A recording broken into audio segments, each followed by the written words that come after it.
not the most outdoorsy kind of person, but I like to think that living around the woods my entire life has made me much more knowledgeable about it than some. So my friend Alex asked if I wanted to go camping with him.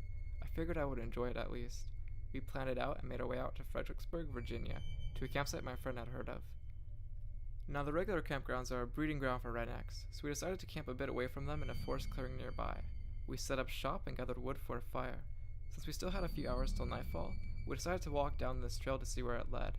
After walking for maybe about 15 minutes, we came up to a creek with a gorgeous rock cascade and vibrant green life all around.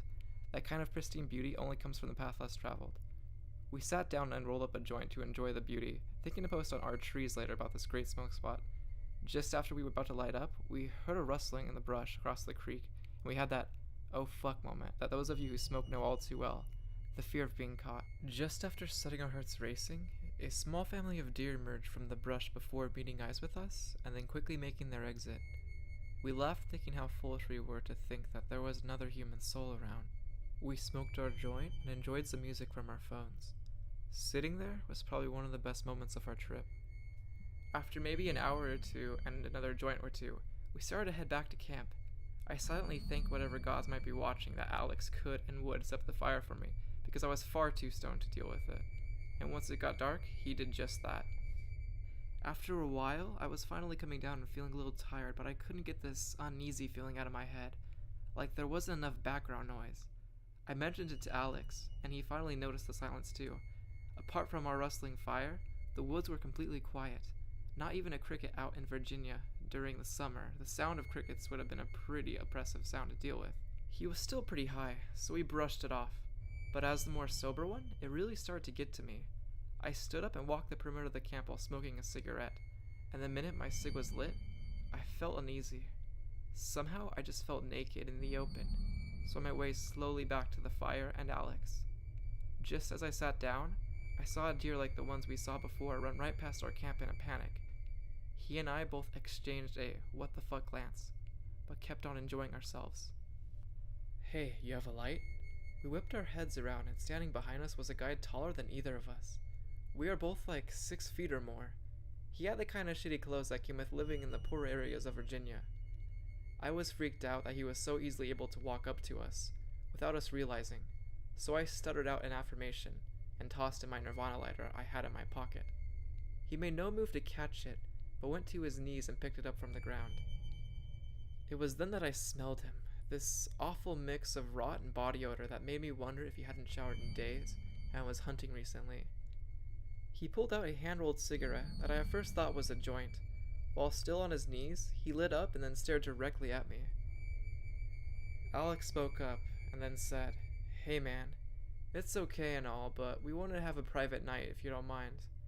However, it was the man's response that still sends me shivers to this day. "Oh, don't worry, you won't notice me," he said with a strangely wide grin, and then threw the lighter back at my feet before walking into the woods. I turned to Alex with fear in my eyes and gave him that glance that says, "Dude, what the fuck just happened?" We cracked open a flask I brought and enjoyed some of the fine Scottish whiskey to cool our nerves. Eventually around 11, we decided to sleep since the weed had made us pretty tired. I remember we set up our tents with the doors to the fire, so we could sit there with the flap open and see the fire slowly die out. After a few minutes of listening to the crackling of the fire, I faded out to sleep. I woke up to Alex shaking me and telling me that we had to leave now. He and I have been friends since we were kids, so I didn't ask any questions and started putting my shit together to go.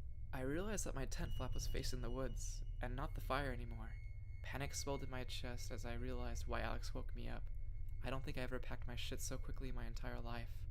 Within 15 minutes, I was there with my hiking pack, ready to leave.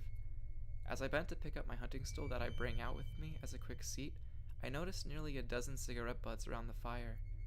I smoke clove cigars, so I knew what the butts in my brand were, but these were hand-rolled. I yelled over to Alex, who was still packing, and he looked them over with me. We hadn't smoked any joints at the camp, so we knew where these came from. His eyes went wide, and he said that we needed to leave, and I told him, "No shit, hurry the fuck up." I felt like I was being watched, and that naked feeling returned. I've never felt so afraid and vulnerable. Some psychopath had turned my tent around while I was asleep, and then sat in my stool and smoked so many cigarettes, It was then that I realized my Nirvana lighter was gone. Gone from my fucking pocket. He had his fucking hands on me. We left at the pace of an Olympic power walker, and that's when we started hearing it. The forest was still as silent as last night, but now there was this gibbering sound coming from various places around us. We were fucking terrified, and kept walking the trail to the campground. We were still a while away, when in the middle of the path was one of the deer we saw the day before. A small fawn, torn to fucking pieces as if something had deliberately destroyed the body of this deer. Its mouth hung open as if screaming for its mother. Blood and viscera was everywhere, and the gibbering seemed closer than ever. We lost it and started running back, our hiking bags bouncing with each stride. The gibbering started to sound like some sort of sick cackling sound, as if whatever was following us knew of some sick joke we weren't in on. I nearly shit myself with fear as I ran for my life. Then we started to hear things following us. I had hoped and prayed that it would stop, but it kept on getting closer and closer. Alex just looked straight ahead, and according to him, the story ended there. But I looked back, and what I saw still gives me regular nightmares. Off to the side, maybe 30 feet away, were these creatures. 2 of them. They ran like dogs chasing a squirrel, but they looked almost human. Human with legs and arms bent all weird to run the way they did, covered in furs from some sort of animal as far as I could tell. I turned my head back and had the most primal flight or fight response in my life. Adrenaline shooting through my veins and my mind screaming for me to be Usain Bolt and get the fuck out of there as soon as possible. I even outpaced Alex, who immediately started running faster when I screamed at him to get his ass moving. We bursted out into the clearing of the campground to find it sparsely populated, but I admit, I had never been so happy to see people in my life. As I got out, I tripped on a small log someone had used as a seat, and as I got up, I looked back into the woods once more.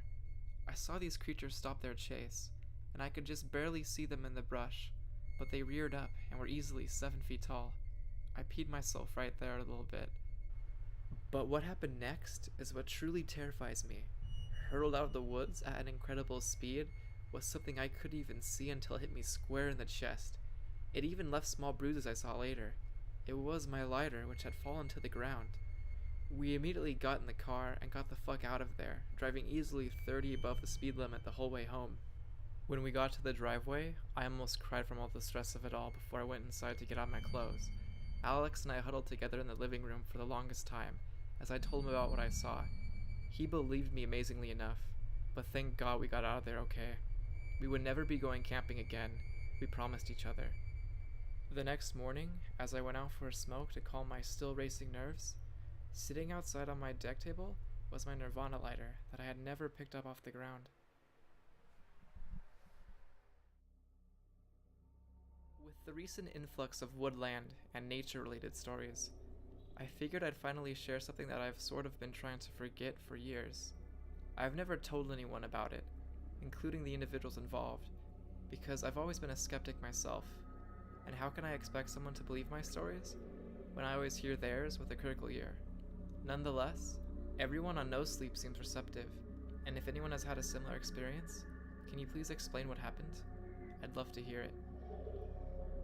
2 days after graduating high school, my 2 best friends and I decided to take a camping trip on a mountain frequented by the locals.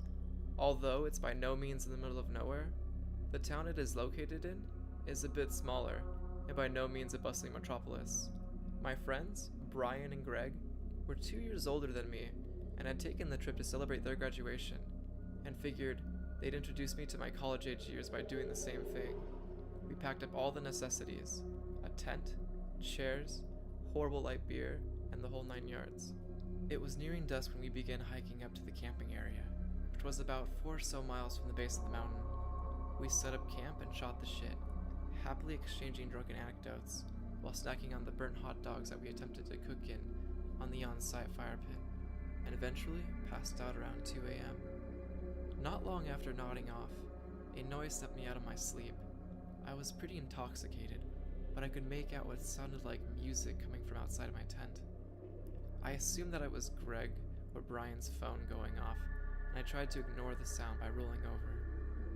It was at this point that I realized that I had no longer had my blanket or pillow in the tent with me, and upon opening my eyes, I realized that this was not in fact the tent that we had set up at all, but just a tarp which had been fashioned into a makeshift lean-to.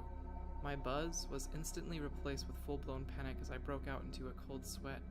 I peered out of the lean-to and saw what the actual cause of the music was. A cassette player was sitting in the grass about 10 feet away from the tarp and was playing what sounded like a homemade recording of a little girl singing that church song, Go Tell It on the Mountain, accompanied by what I guess was an offbeat xylophone. The only other defining feature of the campsite was the clothesline. One end was affixed to a tree and another the ground. There were 3 white dresses hanging from it, swaying slightly in the breeze. The whole thing was unsettling as fuck to say the least. I was still trying to make sense of what was going on when I heard walking in the forest about 50 yards away.